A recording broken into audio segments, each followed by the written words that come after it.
Hello mga kabuhay! Magandang buhay! For today's video, i-share ko naman sa inyo yung tungkol sa karanasan ko sa pagkakaroon ng isang depression. Sa sariling karanasan ko lang ito.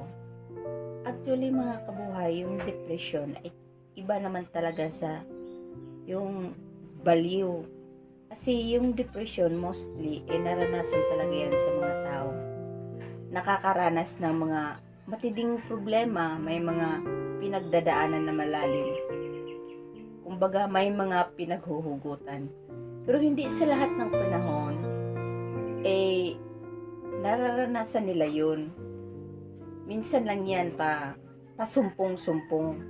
Kunyari, may problema ka ngayon, tapos wala kang masabihan,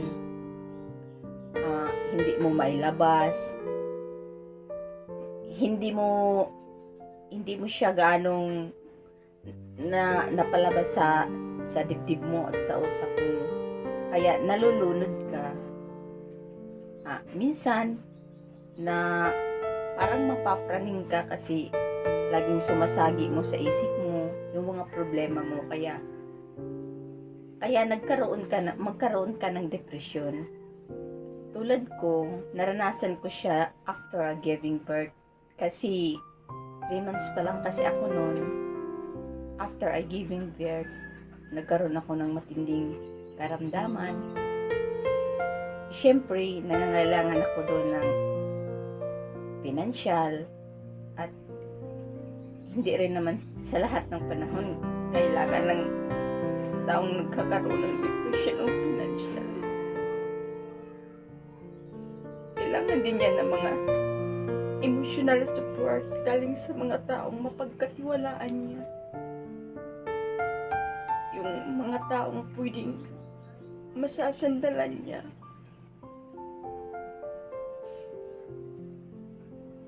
Mahirap kasi noong mga panahon yun, ang daming taong hinahanap ko. Sorry.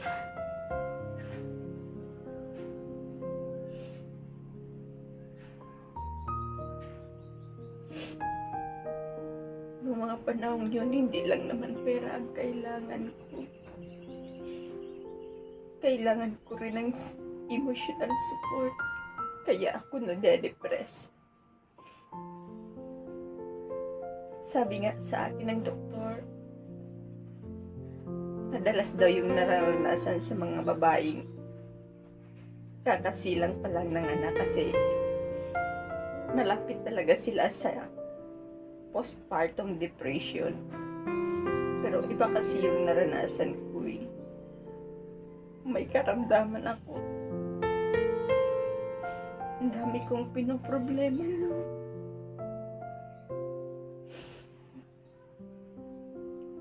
Kailangan ko talaga yun ng mga emotional support galing sa mga taong gusto kong nandyan. Sorry.